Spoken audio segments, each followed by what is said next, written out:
Tragedy befell the rising star of the silver screen in a world of glitz and glamour. Come along as we piece together the compelling story of Anton Yelchin, from his meteoric rise to the chilling mystery surrounding his final moments. This is where the fascinating journey starts. With his brilliance illuminating the silver screen, Anton Yelchin was a rising star in the enthralling world of cinema. However, by a cruel twist of fate, his life's last moments unfolded in an unanticipated and horrifying disaster. Come along as we explore the life of Anton Yelchin, from his earliest public appearances to the terrifying circumstances surrounding his untimely demise. On March 11, 1989, in Leningrad, Anton Yelchin was born into the famous figure skating couple, Irina Karina and Viktor Yelchin. Viktor and Irina took the momentous decision to move to Los Angeles with their 6-month-old son Anton, to provide their kid a better future in the face of growing anti-Semitism and the fall of the Soviet Union. Viktor and Irina told the Los Angeles Times about their journey as soon as they arrived in Los Angeles. Irina also mentioned to the reporter that a passerby had noticed baby Anton in his pram and had commended to her that he was gorgeous and would make a great actress, and she had no idea that these words would soon come to pass. Even while young Anton was inherently bashful around others, he flourished when crafting and narrating stories. His all-time favorite childhood film was Space Jam. He enjoyed it so much that he used his large Bugs Bunny toy to replicate all the awesome scenes in his room. It was like having his set for a movie. And his adventure into the realm of storytelling had only just begun. He was recommended to take acting courses with children his age by a family acquaintance, who thought he had something special. However, 8-year-old Anton was so bashful for the first 6 months that he centered his attention on his own feet. It took some time, but as he developed his self-imagination and self-esteem, the effects were astounding. However, those acting lessons not only helped him overcome his shyness but also gave him the skills he needed to start his creative career. At that point, Anton's acting teacher recommended that he start attending auditions. Even though his mother worked a full-time job, she committed to helping Anton pursue his vocation, deciding to bring him to the auditions as soon as she finishes her workday. Anton told his parents he wasn't quite what he had imagined after finishing 7 ads and television appearances, and in response, his parents decided to show him classic movies. To dispel Anton's belief that his favorite film, Space Jam, represented the pinnacle of American cinema, they started showing him what they considered to be the better films when he was 11 years old. They exposed him to classic movies like Raging Bull and Taxi Driver, Mean Streets. Then after seeing those, Anton began to personally select the best ones. Anton began to watch movies and took copious notes for hours on end. He was always analyzing people's behaviors and using these observations in his acting. Nearly soon after making his film debut in the 2000 low-budget film, A Man Is Mostly Water, Anton came to the stunning knowledge that he was doing what he had always wanted to. And shortly after, he was given the amazing chance to perform with cinematic icons such as Anthony Hopkins, Morgan Freeman, and Albert Finney. And that was not the case. Because of the impact of his portrayal in the 2001 film Hearts in Atlantis, Anton won the prestigious Young Artist Award for Best Performance in a Feature Film. The difficulties Anton faced in preserving anonymity in the digital era, a worry that many of us now share, increased in tandem with his professional success. Are you sick and weary of getting spam calls so much that you are at this point not even picking up your phone? He wrote poetry, film criticism, CRI analysis, and philosophy in notebook after notebook. This served as a means for him to document his development as an artist. As he approached adolescence and started making appearances in independent films, his commitment to hard work paid off. His commitment was frequently attributed by friends to an immigrant mentality, a never-ending work ethic that would never allow him to settle in and take it easy. He had to get quite inebriated to do this sequence in Alpha Dog once. Being inebriated for the first time, he confided in his mother, feeling unsure about how to handle the situation. His mother sagely responded by telling him that he could act convincingly inebriated without actually getting wasted, but motivated by his dedication to accurate representations.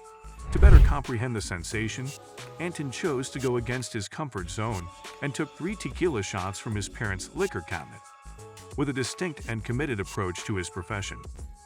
He even recorded this event on camera, so he could learn more about the subtleties of drunkenness. Although Anton did some fantastic work, he will most definitely be known for his most famous role in J.J. Abrams' 2009 Star Trek reboot. In this film, This is when it gets interesting. For Anton, it wasn't easy to master a Russian accent for the part. Dismissing his mother's accent as inauthentic, he persisted in his quest for authenticity, turning to his grandfather for advice, who was a more suitable source. Because of his instant likability in the character, this important role not only launched him into a large international audience but also quickly grew his career. In many respects, the young, witty, friendly, and quick Pavel COV was a reflection of Anton and the qualities that everyone around him appeared to find so endearing. But Anton had a dark secret hidden behind that innocent, contagious smile and his innate ability to give comedic relief to any space. The rare genetic condition known as cystic fibrosis, CF, which causes a buildup of mucus in the lungs and other important organs, was present in Anton from birth. His parents were aware that at the time, people with cystic fibrosis, CF, had a 35 to 40-year life expectancy. Decided to keep Anton safe from the harsh realities of life until he was nearly an adult. His mother concealed the truth out of concern that it would restrict him excessively. Up to the age of 17, Anton lived in blissful ignorance of the true nature and seriousness of the illness. At that point, his mother had to confront him with the truth and inform him that he was not allowed to attend gatherings where there were smokers. Anton decided not to inform anyone about the news he had received from his parents. Rather, he committed himself to maintaining his health. This entailed following his prescription, looking for different treatments, and making exercise a priority. When Anton realized he could no longer hide his condition from his parents, he decided to end the silence. Despite the difficulties, he had much to be proud of in his accomplishments. By the time he was 27, he had finished 69 movies and television shows without ever missing a day of work, and began working on a screenplay he had written for his directorial debut, Travis, in 2016. One of the first films his parents showed him when he realized he wanted to be an actor was Taxi Driver, and the title was a reference to that character. He was excited to be producing and directing the film, but tragedy struck as he was about to make this goal come true. Against all odds, however, it was not his fatal illness that would cause his untimely demise. Anton's pals were waiting for him for a rehearsal on June 18, 2016. However, as more time went by without him appearing, they were unable to ignore their mounting anxiety.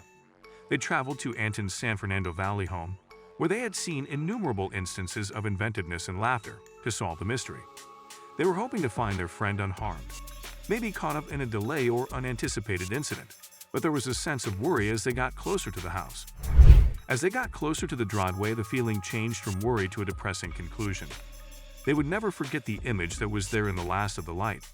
Their gifted friend, Anton's lifeless body, was found wedged between the solid body of his 2015 Jeep Grand Cherokee and a brick mailbox near his security fence. That sight beyond comprehension. A tragedy playing out in a screenplay that nobody had written. Before leaving for the rehearsal, it is thought that Anton got out of his SUV for a little while to check his mail. Tragically, a presumption proved to be lethal. Tragically, the Jeep started rolling down the steep driveway, hitting Anton and pinning him between the vehicle, a pillar, and a security fence. The Jeep was thought to be in the park, but it was neutral. Anton is thought to have died nearly instantly from blunt traumatic asphyxia. But until his worried pals came to see how he was doing, his body was missing for hours. Following his death, the Los Angeles County Coroner's Office verified that there were no overtly suspicious circumstances. According to a coroner's office spokesman for Los Angeles County, Anton probably didn't suffer for very long before passing away, and probably passed away in about a minute. At 27, Anton passed away. Further inquiries showed that the manufacturer, Fiat Chrysler Automotive, had issued a recall for the vehicle. More than 1.1 million vehicles were included in the recall that was announced in April 2016, 2 months before Anton's untimely death, because of a rollaway danger that may occur if the intended transmission was shifted into park. A week before the catastrophic event, Anton had received a written notice of the recall. The rollaway problem had been linked to at least 68 injuries, 266 collisions, and 308 reports of property damage at the time of his passing. Every driver expressed dissatisfaction over accidentally leaving their cars running when they got out, erroneously thinking the car was in park. The bereaved parents of F filed a wrongful death lawsuit against Fiat Chrysler in August 2016. They argued that their son's untimely death was caused by defects in the Jeep Grand Cherokee's design, notably problems with the gear selector. They stated that a malfunctioning system resulted in Anton's car rolling back unintentionally, sealing his death. In 2018, nearly 2 years after the court case started, Yelchin and Fiat Chrysler negotiated a private settlement. The verdict implies that Fiat Chrysler, the maker of the Jeep Grand Cherokee, paid a large sum of money to end the lawsuit, even though the precise financial details are still unknown. The Yelchin family determined that the Anton Yelchin Foundation would receive a direct payout from part of the settlement. The mission of the Anton Mendelsohn Foundation is to support young people in the creative arts who are battling life-threatening illnesses or disabilities. The USC Center for Cystic Fibrosis Adult Care Clinic received a $1 million donation from Anton's parents. For Anton, the personnel at the Cystic Fibrosis Clinic was like family.